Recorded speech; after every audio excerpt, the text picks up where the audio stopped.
मैं बिल्कुल बैठ भी नहीं पाता था, 5-7 घंटे तो दूर की बात, 2 घंटे 1 घंटा भी नहीं बैठ पाता था मैं। लेकिन यहाँ आने के बाद मैंने बहुत कुछ सीखा है जो मैं आपको बता नहीं सकता हूँ। बोले सर मैं यहाँ पे रूम लेके रहता हूँ तो मेरा खर्चा वर्चा कुछ चल नहीं रहा है। तो मैंने कहा यार तू अगर यहाँ पे सुबह काम करेगा, सुबह के टाइम पे यहाँ पे लोग आते हैं, कस्टमर्स आते हैं, तो फिर तू तेरी पढ़ाई कब करेगा। बस ये सोच रहा था भाई एक बार काश अभिमन्यु सर मिल जाए मेरे को, वो कुछ मतलब बता देंगे उनको तो, या शायद अपने को कहीं दूसरी जगह सेटल कर देंगे। लाइफ में टफ सिचुएशंस, टफ इंसिडेंट्स होते हैं, बट जो वापस से उठ के खड़ा हो जाए असली इंसान तो वही है। आप अगर ये सोचो कि मैं खुद के लिए ये कर लूंगा, मैं खुद के लिए वो कर लूंगा, मैं ये कर लूंगा, तो उससे उससे आपकी जिंदगी काउंट ही नहीं होती है। मेरे दोस्तों, आप सभी को मेरा नमस्ते और मेरी सबसे आदरणीय, मैं कह नहीं सकता हूँ उनके बारे में, ऐसे महान गुरु जी मेरे सामने बैठे, उनको मेरा साधारण नमन करता हूँ। और मैं एक दोहे से कुछ अपनी बात बताऊँगा आपको कि मैंने अब तक क्या चीज़ सीखा और क्या चीज़ उसे पेश किया है।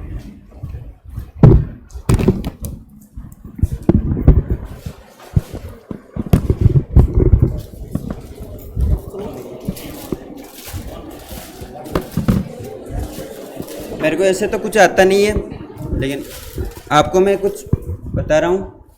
जैसे मैं कबीरदास जी के दोहे बोलते, वो दोहे से कुछ बता रहा हूँ। गुरुर् ब्रह्मा गुरुर्विष्णु देवो गुरुर्महेश्वर गुरुर्साक्षात् परब्रह्म तस्मै श्री गुरुवे नमः। इस दोहे का आप सभी को मतलब मालूम होगा।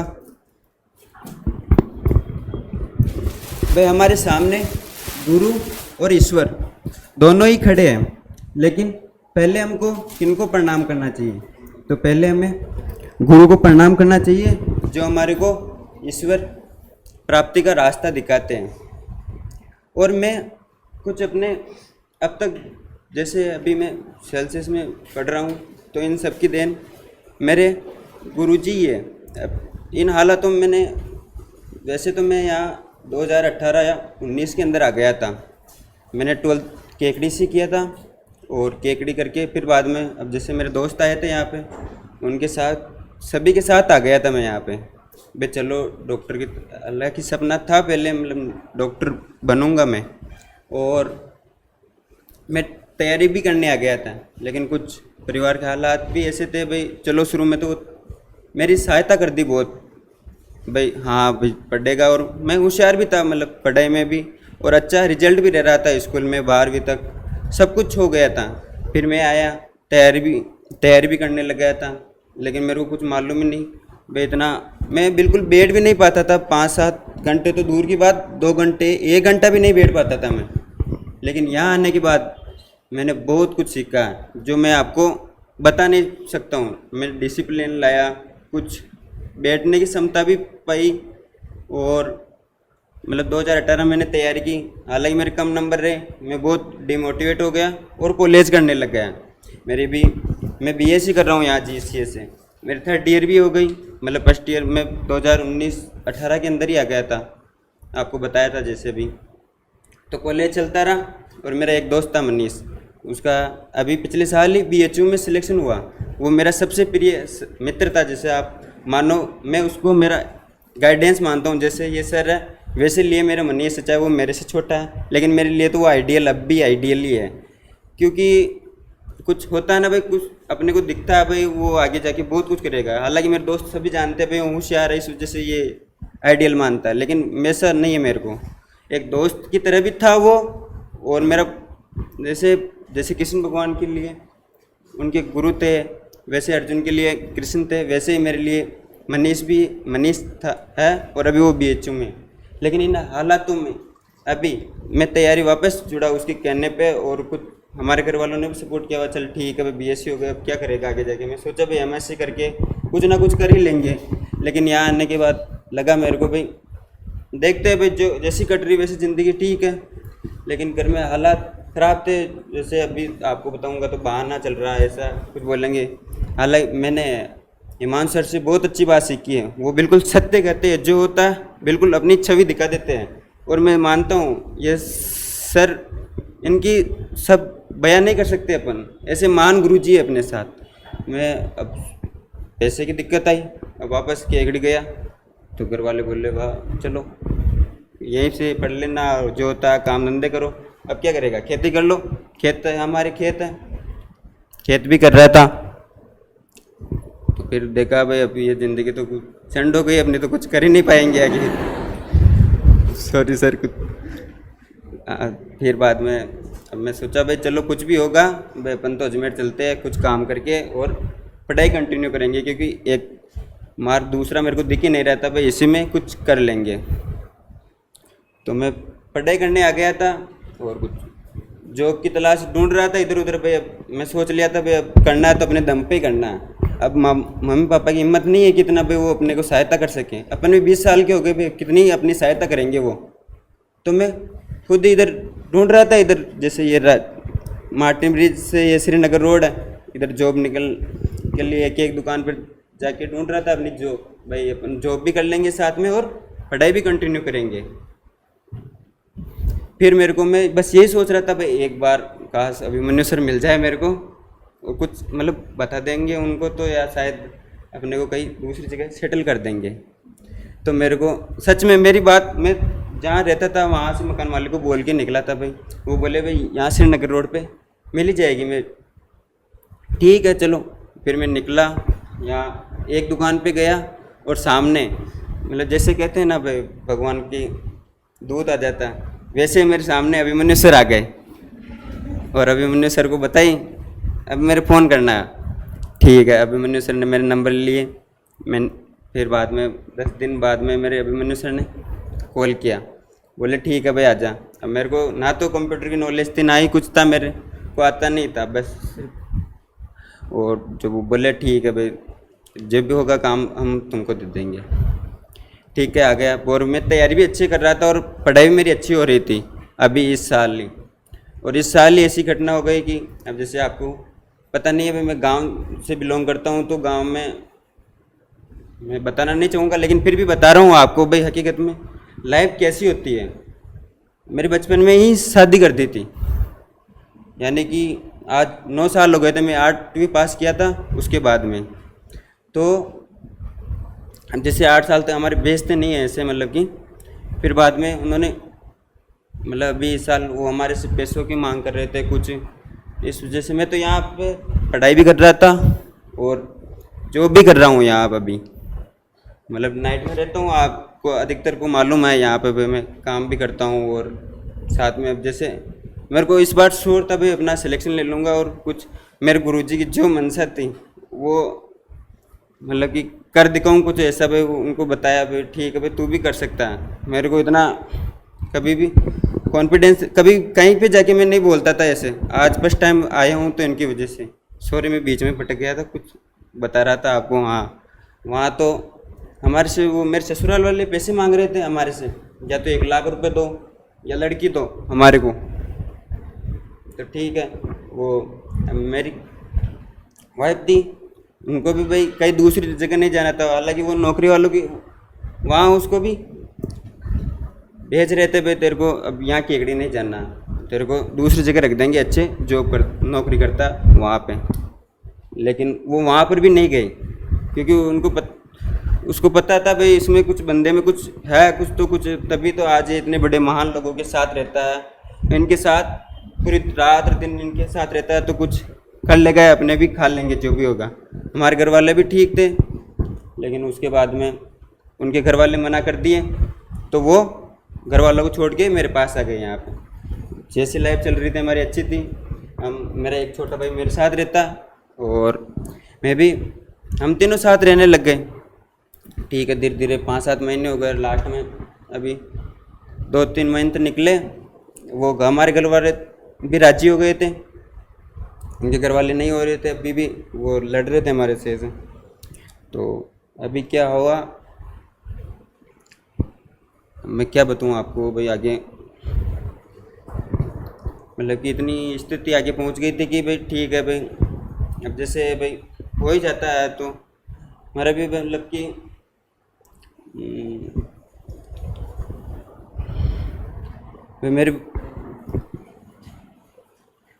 मैं बताना नहीं चाहूँगा लेकिन मैं फिर भी बता रहा हूँ भाई, इससे आपको बहुत कुछ सीखने को मिलेगा। मैं कभी अभी 5-7 महीने में कभी ऐसा नहीं हो मेरे अंदर से कभी हंसी भी नहीं आ रही थी, लेकिन आज यहाँ का माहौल देख के थोड़ा सा कुछ जगह मेरे अंदर, वो मैं आपको बता रहा हूँ। भाई मेरी मिसेज भाई प्रेग्नेंट हो गई थी और ठीक है, वो भी ठीक है भाई। घर में मैं सोचा भाई अब घर में दो खुशी आने वाली है, क्योंकि इस साल मैं सिलेक्शन लूँगा और उधर से घर में चहल पहल होगी या फिर जो भी। बस हमारा बस एक ही इरादा था। वो भी पढ़ाई कर रहे थे, उसकी फाइनल होके, और वो नर्सिंग कर रही थी। वो बोले मैं नर्सिंग करूँगी। वो नर्सिंग के 1 महीने पहले फर्स्ट ईयर के एग्ज़ाम दे के आई थी। अब सेकेंड ईयर के होते इस बार, लेकिन कुछ भगवान की इच्छा थी ऐसे भाई, भगवान ही नहीं रखे उसको, तो बहुत बीमार हो गई थी अभी, और उसकी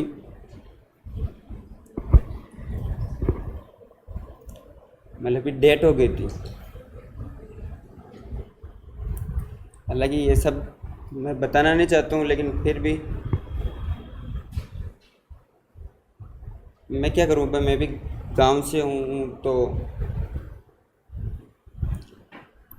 लेकिन फिर यहाँ पे मेरे को सिर्फ एक ही विश्वास था, घर पे माहौल ठीक नहीं है ऐसा, लेकिन वापस हिम्मत जुटा के मेरे को पता है भाई मेरे गुरुजी मेरे साथ है, तो मैं कुछ ना कुछ कर ही लूँगा। उनको देख के कुछ आगे बढ़ूँगा ही बढ़ूँगा, हारूँगा नहीं। अभी तो हार नहीं मानी अभी भी।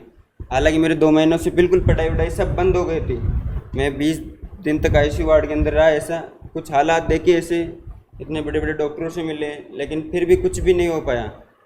जयपुर SMS का माहौल देखा, लेकिन मेरे को कुछ ऐसी मानवता नहीं दिखी।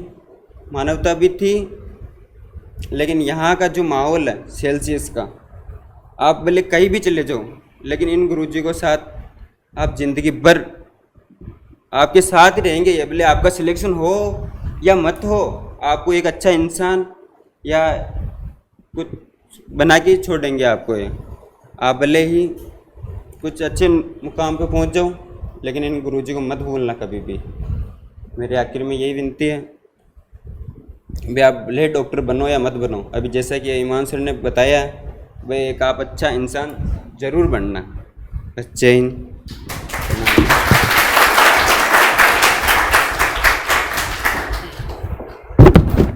आप में से 90% लोगों को राकेश के बारे में शायद कुछ पता भी नहीं होगा। आज के 15-20 दिन पहले मेरे फ़ोन में अगर 25 फ़ोन होते थे तो उसमें से 20 फ़ोन राकेश के होते थे। मतलब जो बातें इसने बताई है, हो सकता है कि आप लोग उससे कनेक्ट नहीं कर पाए, लेकिन मतलब इस सेशन की स्टार्टिंग में ही ये मेरे से शोरूम पे मिला था। मैं वहाँ पर बाल कटवाने जा रहा था, सामने उसके जो दुकान है वहाँ पर। तो ये बीबा के शोरूम से बाहर आ रहा था। मैंने कहा लड़कियों के शोरूम से तू क्या कर रहा है? बोले सर मैं तो यहाँ जॉब मांगने के लिए आया हूँ। मैंने कहा जॉब तेरे को चाहिए? तो बोले सर मैं यहाँ पे रूम लेके रहता हूँ, तो मेरा खर्चा वर्चा कुछ चल नहीं रहा है। तो मैंने कहा यार तू अगर यहाँ पे सुबह काम करेगा, सुबह के टाइम पे यहाँ पे लोग आते हैं, कस्टमर्स आते हैं, तो फिर तू तेरी पढ़ाई कब करेगा? तो ये कहता है कि सर अब जो भी है, मेरा रूम का रेंट भी नहीं है मेरे पास में, तो मैं क्या करूँ? तो फिर इसको हम लोगों ने यहाँ पर बुलाया कि भाई तू रात को यहाँ पर बैठ के पढ़ लिया कर, और इस बहाने तू यहाँ पर रहेगा तो कम से कम चहल पहल रहेगी। तो ये रात को यहाँ बैठ के पढ़ता है, और जब इसको नींद आती है सो भी जाता है, और फिर साथ में क्लास भी लेता है। तो उसके एवज में जो भी इसका सपोर्ट हो पाता है वो हम लोग करते हैं। बट राकेश इवन मेरे लिए भी एक इंस्पिरेशन है। मैं आपको सच बता रहा हूँ, इसकी वाइफ जो थी वो 7 मंथ प्रेग्नेंट थी, और सडनली क्या हुआ कि एक्सेसिव ब्लीडिंग की वजह से, जब एक्सेसिव ब्लीडिंग होती है तो अगर आपकी बॉडी में एनफ ब्लड नहीं है तो आपका किडनी फेल्योर हो जाता है। तो उसको एक्यूट किडनी फेल्योर बोलते हैं हम लोग, एक्यूट रीनल फेल्योर, वो हो गया था। और उसके बाद में जो सर्जरी हुई और बाकी सब चीज़ हुई, तो बहुत सारे कॉम्प्लिकेशंस हुए, उसकी वजह से उनकी डेथ हो गई।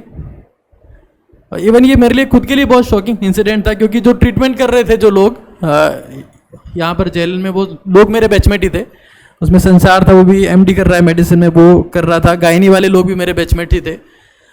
बट ये सीरियस केस था बहुत ज़्यादा, और सीरियस केस में जब आपको दो बॉडीज़ एक साथ होती है, और उसमें भी आपकी एक शरीर ऐसा है जिसके ऑर्गन डेवलप नहीं हुए हैं और दूसरे के ऑर्गन फेल हो गए हैं, तो उस केस में सर्वाइव करना बहुत टफ हो जाता है, चाहे आप कितना ही कर लो।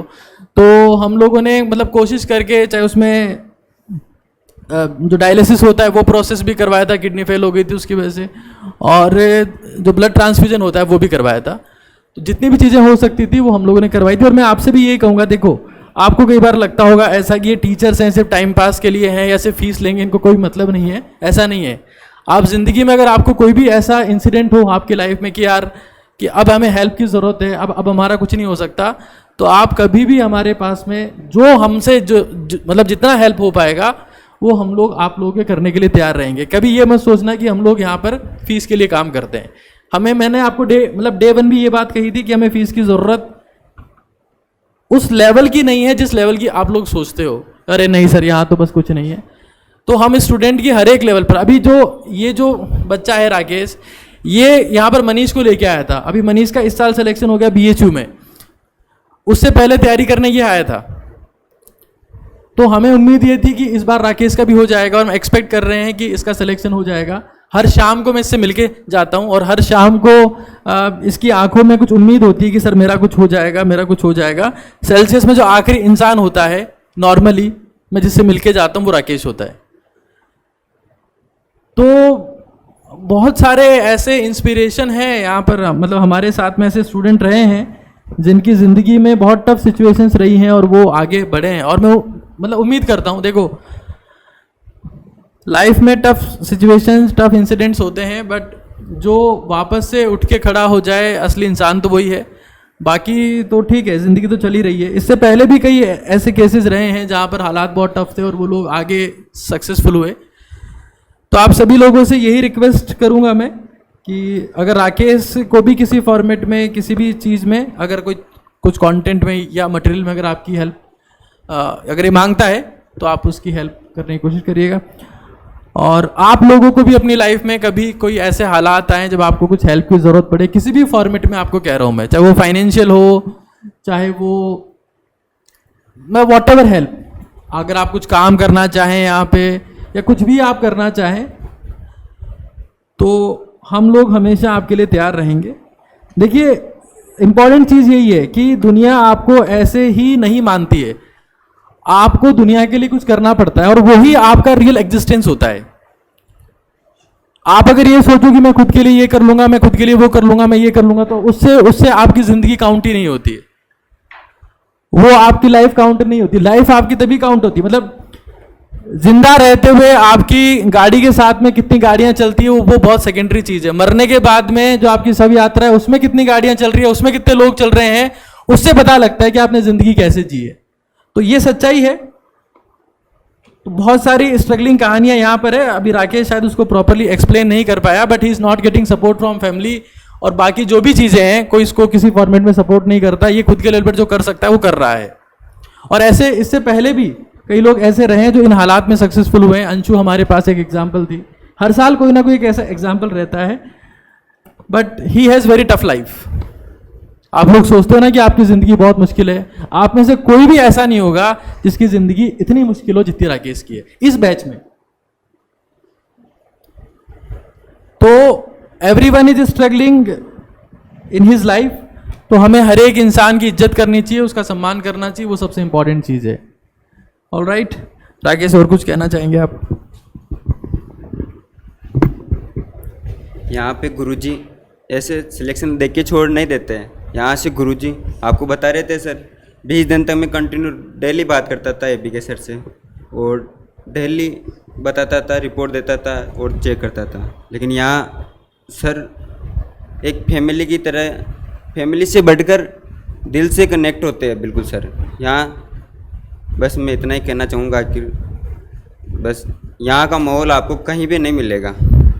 और सर यहाँ के सर तो आप जानते ही है, मैं कुछ बता नहीं सकता हूँ इनके बारे में, बहुत महान हस्तियाँ हैं यहाँ पे। धन्यवाद, थैंक यू।